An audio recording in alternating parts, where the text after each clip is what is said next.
Hello everyone, welcome to చలాకి ముచ్చట్లు. అందరు ఎలా ఉన్నారు? నేనైతే చాలా బాగున్నాను. పిల్లలకి సమ్మర్ హాలిడేస్ అయితే స్టార్ట్ అయిపోయినాయి కదా. ఇంట్లో ఉంటే ఏదో ఒక స్నాక్స్ అడుగుతూ ఉంటారు. బయట నుంచి తీసుకురావడం అనేది అంత హెల్దీ కాదు కదా. ఇంట్లోనే సింపుల్గా ఈ కేక్ రెసిపీ ట్రై చేయండి. చాలా చాలా టేస్టీగా ఉంటుంది. మీ పిల్లలు అయితే ఒక్క రోజులో కంప్లీట్ చేసేస్తారు, అంత బాగుంటుంది.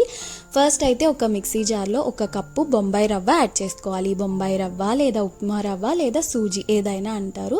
ఒకసారి అలా మిక్స్ చేసేసుకోండి. ఇప్పుడు దీన్ని ఒక మిక్సింగ్ బౌల్లోకి యాడ్ చేసుకోండి. ఇప్పుడు ఆ బౌల్ని పక్కన పెట్టేసి అదే జార్లో 2/3 cup sugar, 1/4 cup oil, 1/3 cup curd. మనం యూజ్ చేసే ఈ కేక్లో యూజ్ చేసే ప్రతి ఇంగ్రీడియంట్ కూడా రూమ్ టెంపరేచర్లోనే ఉండాలి. ఫ్రిడ్జ్లో పెట్టింది అయితే యూజ్ చేయకూడదు. ఒకసారి వీటిని బ్లెండ్ చేసేయండి. ఇలా బ్లెండ్ అయిన తర్వాత ఇందులో కాచి చల్లార్చిన పాలు 1/2 కప్ యాడ్ చేసుకోవాలి. మళ్ళీ ఒకసారి బ్లెండ్ చేసేయండి. చూసారు కదా, ఇలా స్మూత్గా పేస్ట్లా రావాలన్నమాట. ఇప్పుడు దీన్ని మనం రవ్వలోకి యాడ్ చేసేయాలి. ఉండలు లేకుండా మంచిగా మిక్స్ చేసేసుకోవాలి. చూసారు కదా, అసలు ఉండలు ఏమీ లేకుండా మిక్స్ చేసేసుకొని ఈ బౌల్ని 30 మినిట్స్ పాటు పక్కన పెట్టేసేయండి. రవ్వ మంచిగా నానుతుందన్నమాట, సోక్ అవుతుంది. 30 మినిట్స్ కనుక పక్కన పెట్టేస్తే 30 మినిట్స్ తర్వాత చూసారు కదా, మంచిగా నానిపోయి ఉంటుంది రవ్వ. ఇప్పుడు ఇందులో ఒక జల్లెడ పెట్టుకొని 1/2 కప్ మైదా, 1 teaspoon baking powder, 1/2 teaspoon baking soda, ఇప్పుడు వీటన్నిటిని వేసి జల్లించుకోవాలి. ఇప్పుడు మనం మిక్స్ చేసేది ఏంటంటే కట్ అండ్ ఫోల్డ్ మెథడ్ అనమాట. అంటే ఇట్లా రౌండ్గా మిక్స్ చేసి మధ్యలోకి ఇలా కట్ చేయాలన్నమాట.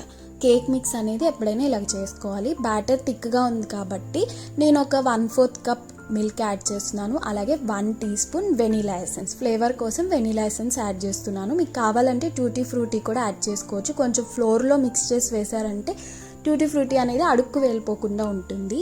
నేనైతే ఒక కేక్ టిన్కి ఆల్రెడీ ఆయిల్ అప్లై చేసి బటర్ పేపర్ కూడా పెట్టించాను. ఇప్పుడు అందులో నేను ఈ బ్యాటర్ అనేది వేసుకుంటున్నాను. ఒకసారి అలా ట్యాప్ చేయండి. మీకు కావాలి అంటే కనుక స్టవ్ మీదైనా బేక్ చేసుకోవచ్చు. నేనైతే ఓవెన్లో బేక్ చేస్తున్నాను. ఆల్రెడీ ఓవెన్ని ప్రీహీట్ చేశాను. 180 డిగ్రీస్లో 10 మినిట్స్ పాటు ప్రీహీట్ చేశాను అనమాట. ఇప్పుడు ప్రీహీట్ అయిన ఓవెన్లో మనకి స్టాండ్ అనేది మనకి ఓవెన్ వాళ్ళే ఇస్తారనమాట. లో ర్యాక్ మీద టిన్ పెట్టేసి క్లోజ్ చేస్తాను. ఇప్పుడు కన్వెన్షన్ ఆప్షన్ క్లిక్ చేశారంటే మనకి 180 డిగ్రీస్ అక్కడ చూపిస్తుంది. దాని తర్వాత స్టార్ట్ బటన్ ప్రెస్ చేసి రోటరీ నాబ్ని రొటేట్ చేసి టైం అనేది సెట్ చేసుకోవాలి. నేను ఇక్కడ 30 మినిట్స్ పాటు బేక్ చేస్తున్నాను. 30 మినిట్స్ మనం సెట్ చేసినాక స్టార్ట్ అయితే ప్రెస్ చేయాలి. 30 మినిట్స్ అనే కన్నా మీరు ఒక టూత్ పిక్ కానీ లేదన్నా నైఫ్ కానీ ఏదైనా పెడితే ఏం స్టిక్ అవ్వకుండా రావాలన్నమాట. అంతవరకు అయితే బేక్ చేసుకోండి. నేను యూజ్ చేసే ఓవెన్ గురించి డీటెయిల్డ్గా ఒక ఫుల్ లెంత్ వీడియో అయితే ఆల్రెడీ మన ఛానల్లో ఉంది. మీకు కావాలంటే లింక్ అయితే డిస్క్రిప్షన్లో ఇస్తాను.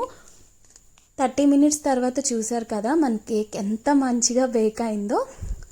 వెంటనే మనం డీమౌల్డ్ చేయకుండా ఒక 15 మినిట్స్ అలా పక్కన పెట్టండి. 15 మినిట్స్ తర్వాత ఈజీగా డీమౌల్డ్ అవుతుంది. తర్వాత పీసెస్లా కట్ చేసుకొని పిల్లలకి ఇచ్చేసారంటే సెకండ్స్లోనే కంప్లీట్ చేస్తారు. చాలా చాలా టేస్టీగా ఉంటుంది. తప్పకుండా అయితే రెసిపీ